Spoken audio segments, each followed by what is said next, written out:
Watu wengi wanaposikia neno chizi wanadhani kwamba chizi ni mpaka mtu okote makopo,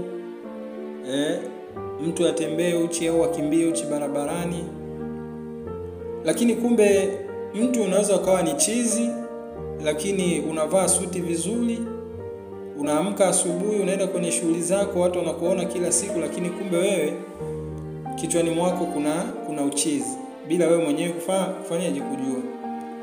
Na neno chizi sio tu isipokuwa tu kwa jamii zetu, mtu unapoitwa chizi yani inaonyesha ni kama vile mtu amekutukana. Na ndio maana hata wataalamu wakaona walibadilisha neno hili kutoka katika uchizi na waite nini? Afya ya akili. Kwa hiyo unaposikia afya ya akili, bimaana mtu huyo akilini mwake kuna changamoto ya uchizi. Lakini ni neno tu ambalo limebadilishwa kutoka kwenye kuwa uchizi au mwehu na kuwa afya ya akili. Kwa hiyo kuna dalili hapa ambazo leo nataka nikufundishe, dalili ambazo zitakuonyesha kwamba akili yako haipo sawa kwa wakati huu au una tatizo la uchizi, na unatakiwa kuchukua hatua za mapema ili kuweza kuondokana na changamoto hiyo. Na kwa mujibu wa tafiti zinaonyesha kwamba kwenye watu 4, mmoja kati yao ana changamoto ya afya ya akili au tunaweza kusema ana uchizi katika kichwa chake. Sasa utakapoona dalili hizi, hakisha unachukua hatua mapema, ima ni kuona wataalamu wa saikolojia au ni kwenda hospitali ili kuweza kuondokana na changamoto hii. Dalili ya kwanza ambayo itakuonyesha kwamba una tatizo katika afya yako ya akili au una uchizi ni baadhi ya tabia kubadilika. Kuna baadhi ya tabia ambazo ukiziona zinabadilika, basi ujue kabisa moja kwa moja akili yako haipo sawa. Na kwa ufupi ni kwamba utakapoona unafanya tabia ambazo hazijazoeleka katika maisha ya kawaida. Kuna zile tabia ambazo zinafahamika au zimezoeleka katika maisha ya kawaida. Kama vile mtu anaamka anaenda kazini, anaenda chooni, anaongea na mtu vitu ambavyo vinaeleweka. Sasa utakapoona unafanya vitu tofauti na uhalisia au tofauti na maisha ya kawaida, basi jua kwamba akili yako imeanza kuharibika. Mfano, tabia kama kuongea peke yako bila mpangilio. Unakuta mtu anaongea tu, anazungumza peke yake. Au mtu anachanganya maneno. Sometimes unakuta mtu analia bila sababu au anacheka tu bila sababu. Sasa hizi ni tabia ambazo katika maisha ya kawaida hazijazoeleka. Kwa hiyo ukiona una tabia kama hizi, basi hakikisha unachukua hatua mapema kwa sababu akili yako tayari imeanza kuharibika. Lakini kadhalika mtu alikuwa mchangamfu, lakini pia alikuwa ni mtu mwenye kupenda watu, lakini ghafla tu anaanza kuchukia watu, anakaa peke yake, anatenga mpaka familia. Hizi ni tabia ambazo katika hali ya kawaida hazijazoeleka. Kwa hiyo ukiona upo na tabia hizi, basi jua kwamba akili yako ina changamoto. Lakini pia mtu kuwa mkali kupita kiasi, au mtu akiguswa tu kidogo analalamika mpaka basi. Kwa mfano mimi mtaani kwetu kuna mtu yani ilikuwa ukimgusa tu yani au ukimzungumza tu kitu yani anaweza kalalamika siku nzima na anakuchukia hata wiki. Yani mnakuja kuelewana ndani ya wiki 2, wiki 3. Lakini yule mtu alikuwa ana changamoto ya nini? Ya afya ya akili. Kwa hata ukiona kwamba ukiguswa tu kidogo mtu amekukanyaga hata bahati mbaya lakini unakuwa mkali, ujue kwamba akili yako pia kuna shida ambayo inakusumbua kichwani, unatakiwa kuchukua hatua mapema.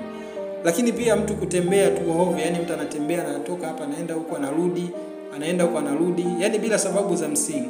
Pia mtu huyu ana changamoto ya afya ya akili. Dalili ya pili ambayo itakuonyesha kwamba una changamoto katika afya yako ya akili au una uchizi ni mabadiliko ya hisia. Utakapoona kuna mabadiliko ya hisia kutoka katika hali ya kawaida kwenda katika hali hizi ambazo nitakutajia. Na mabadiliko ya hisia hapa ni ile, kwa mfano mtu kukasirika sana kwa jambo dogo kama ambavyo nimesema. Mtu kidogo tu yani unakuta unalalamika, unakasirika. Yani mtu anakuudhi kidogo lakini unakasirika wiki nzima. Mambo kama hayo ina maana hizo hisia zinakuwa sio za kawaida. Lakini kulia mara kwa mara bila sababu, mtu anakuta analia tu bila sababu. Lakini kadhalika mtu anakosa tu furaha, yani kama ambavyo tunaona machizi wale mtaani. Unaweza kukuta kuna muda tu amekaa zake sehemu hana furaha, lakini ukimuuliza kwa nini hana furaha yeye mwenyewe hajui. Kwa hata wewe pia ukiona una dalili kama hizo, yani unakosa tu furaha bila sababu ya msingi, basi jua kwamba akili yako pia imeanza kuharibika. Lakini pia mabadiliko ya hisia, hapa tunazungumzia mtu kucheka peke yake pasipo watu wengine kuelewa sababu. Unakuta mtu kakaa anacheka tu peke yake.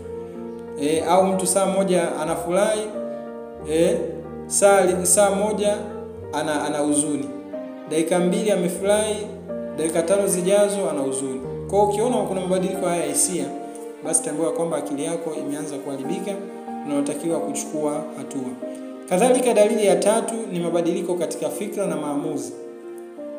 Mabadiliko katika fikra zako na maamuzi, kutoka katika kufikiri katika ile hali ya kawaida na ukaenda ukaanza kufikiri katika hali ambayo sio ya kawaida. Lakini kadhalika ukawa na maamuzi ambayo hayajazoeleka katika maisha ya kawaida. Mfano, kuamini mambo ambayo sio ya kweli. Unaona? Kwa mfano kama mtu anaamini kwamba anafuatiliwa. Yaani kuna mtu yeye anahisi tu muda wote anafuatiliwa. Unaona? Au mtu anaamini kwamba yeye ni superstar. Unajua kuna watu wanajikubali, yani mtu yani anaamini kwamba yeye ni bonge ya superstar. Unaona? Aliyakuwa kumbe hata sio superstar, yani ni mtu ambaye hata hajulikani hata mtaani kwake, kuna watu ambao hawamfahamu. Ila sasa kulingana na akili yake kwamba ina changamoto, anahisi kwamba ni superstar, ni bonge ya superstar. Hata superstar ambao tunafahamu anaona kama vile hawamfikii. Sasa mtu ukiwa na fikra kama hizi, basi jua kwamba una changamoto katika afya yako ya akili. Kadhalika kufikiria sana mambo ya kifo au kujiua. Yaani kuna mtu yeye muda wote anawaza kujiua tu, yani kujiteketeza. Sasa utakapoona unafikiria mambo kama haya, basi jua kwamba akili yako au fikra zako na maamuzi yako hayapo sahihi. Ina maana kuna changamoto katika akili yako. Kadhalika dalili ya 4 ni mabadiliko ya mwili na muonekano. Mabadiliko ya mwili au muonekano. Kuna mabadiliko fulani unaweza kuyapata, yani wewe mwenyewe ukawa unashangaa, yani ambao sio ya kawaida. Mfano kama vile mtu alikuwa ni msafi, ghafla tu ati mtu unachukia kuoga, nguo watu wanakuambia ubadilishe lakini hutaki kubadilisha. Na mimi wakati nipo chuo tulisoma na mtu ambaye alikuwa ana changamoto hiyo. Na alikuwa ana changamoto katika afya yake ya akili. Yaani yeye ina maana kuoga ilikuwa ni anaweza kamaliza hata miezi 2 hajaoga, lakini anakuja darasani vizuri, hafui. Kwa hiyo ilikuwa inafikia hatua mpaka unapishana naye hivi unasikia kabisa ile harufu. Lakini anakuja darasani, mitihani anafanya zile shughuli za chuoni, lakini yule mtu alikuwa ana changamoto katika akili yake. Na maana yule ni chizi ambaye anatembea pasina yeye kujijua. Kwa hiyo utakapoona pia dalili mabadiliko kama haya, hata kama ni wewe, unatakiwa kuchukua hatua mapema. Ulikuwa ni msafi lakini ghafla tu unachukia usafi, unakuwa mchafu, uogi, hutaki kubadilisha nguo. Ulikuwa ni mtu smart lakini unabadilika, unakuwa ovyo ovyo, yani ueleweki. Hizi ni dalili ambazo zinaonyesha kwamba katika akili yako kuna changamoto. Kadhalika inaweza ikawa ni kupungua kwa hamu ya kula. Yani mtu alikuwa ana hamu tu ya kula vizuri, ghafla hamu ya kula inapotea. Au mtu anakuwa analala kupita kiasi. Yani mtu analala kusikokuwa kawaida. Analala, akilala ile usiku anaamka saa 6, saa 9, unaona? Yani analala kule kusikokuwa kawaida, hataki kufanya kazi, yupo tu amelala muda wote. Lakini inaweza kawa kutolala kabisa. Kuna watu ambao na changamoto, yani wao na usingizi yani vitu vile tofauti. Ina maana hii sometimes inaweza ikawa ni issue ya kisaikolojia. Japo inaweza ikawa biologically, inaweza ikawa kuna maradhi mengine ambayo yamesababisha, lakini mara nyingi inatokana na saikolojia, ile mtu kukosa usingizi. Kwa hiyo ni dalili ambazo zinakuonyesha kwamba katika akili yako kuna vitu ambavyo havipo sawa. Kadhalika kupoteza uwezo wa kufanya kazi au shughuli za kila siku. Hii pia ni changamoto nyingine ambayo au ni dalili nyingine ambayo inaonyesha kwamba katika akili yako kuna tatizo la afya ya akili. Kupoteza uwezo wa kufanya kazi na shughuli zako za kila siku. Yani kuna watu ambao yani wameshajikatia tamaa kwenye maisha. Yani wao wapo tu, yani mtu hataki kujishughulisha na chochote, ukimwambia hiki bana fanya hiki. Na hii inatokana na mtu unakuta labda alikuwa ni mfanyabiashara akafilisika, au alikuwa ni tajiri mkubwa akafilisika, unaona? Alikuwa na kazi akafukuzwa. Sasa baada ya pale wengi wao huwa wanaharibika kisaikolojia. Kwa hiyo mtu hataki kufanya chochote kile, hata umpe mtaji ufanye nini, yani anataka ajifungie ndani atulie. yaani akae tu muda wote. Sasa ukiona dalili kama hizi, ujue kwamba kuna changamoto katika afya yako ya akili. Au unakuta mtu anaacha kazi ghafla, yaani alikuwa anafanya kazi ghafla tu anaacha bila sababu za msingi, kwa sababu tunajua kwamba kuna wengine ambao anaacha kazi ili aende akafanye labda majukumu mengine, akafanye biashara, akafanye ujasiriamali. Lakini kuna mtu anaacha tu ghafla, sababu ufahamu, na anapoacha kazi anaenda tu kukaa, yaani anakuwa ni tegemezi tena. Sasa ukiona mtu wa namna hii, ujue kwamba amesibiwa na hii changamoto ya nini, ya afya ya akili. Au mtu kupoteza umakini au kumbukumbu, mtu anakuwa na sahau sana. Hapa na hapo ameshasahau. Hivi umemwambia kitu fulani, kesho ukimwambia ameshasahau. Kwa hiyo dalili kama hizi mtu anatakiwa kuchukua hatua mapema. Lakini dalili ya mwisho kwamba una changamoto ya afya ya akili ni kwamba ni kuwa na tabia za ajabu au zisizoeleweka. Unakuwa na tabia ambazo ni za ajabu hazieleweki. Mfano mtu kuvaa koti, yani mtu anavaa koti kipindi cha mvua au kipindi cha jua kali, mtu anavaa bungi ya koti kubwa. Yaani ni jua kali kabisa, nyinyi mnaona, yani mnaona mna sweati, jasho, lakini unakutana na mtu amevaa koti kubwa. Na sio kwamba anaendesha pikipiki au labda ametoka sehemu labda ni polini au wapi.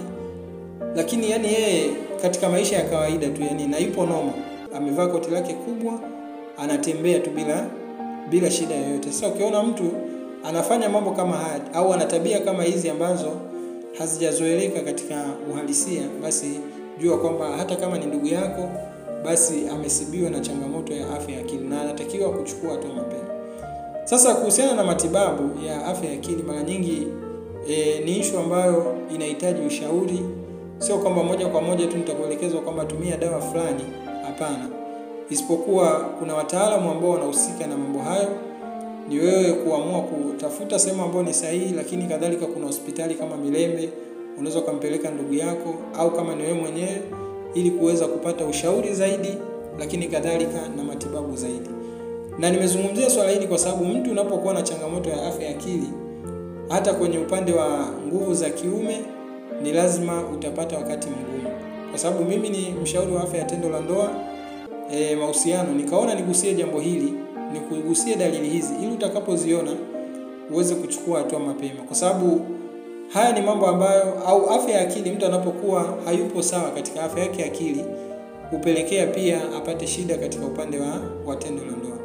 Kwa hakikisha unawaona wataalamu wa saikolojia au unafika hospitali moja kwa moja, hospitali ambazo zina washauri wa saikolojia na afya ya akili, waweze kusaidia kuweza kuondokana na changamoto hii. Lakini kwa wewe ambaye una changamoto katika afya yako ya tendo la ndoa, ima unashindwa kurudia tendo, lakini kadhalika unawahi kufika kileleni, mume wako labda ni mdogo na unaona haumridhishi mwenza wako, kadhalika kwa watu ambao hawasimamishi vizuri mashine zao, unaweza ukanitafuta kwa namba 0678094602. Nipigie kwa namba hiyo kama una changamoto hizo ambazo nimezitaja, au changamoto yoyote katika afya ya tendo la ndoa na changamoto nyinginezo za kiafya, basi nitafute niweze kushauri ni hatua gani ambazo unaweza kuchukua au ni tiba gani ambayo unaweza kutumia ili kuweza kuondokana na changamoto yako. Mimi kwa majina naitwa Dr. Rajabu Mpangalala na channel hii ni Mpangalala Herbal Clinic. Hakikisha una subscribe ili kila tunapotoa masomo kama haya uwe wa kwanza kupata masomo haya. Asante sana na nikutakia wakati mwema na mpaka wakati mwingine.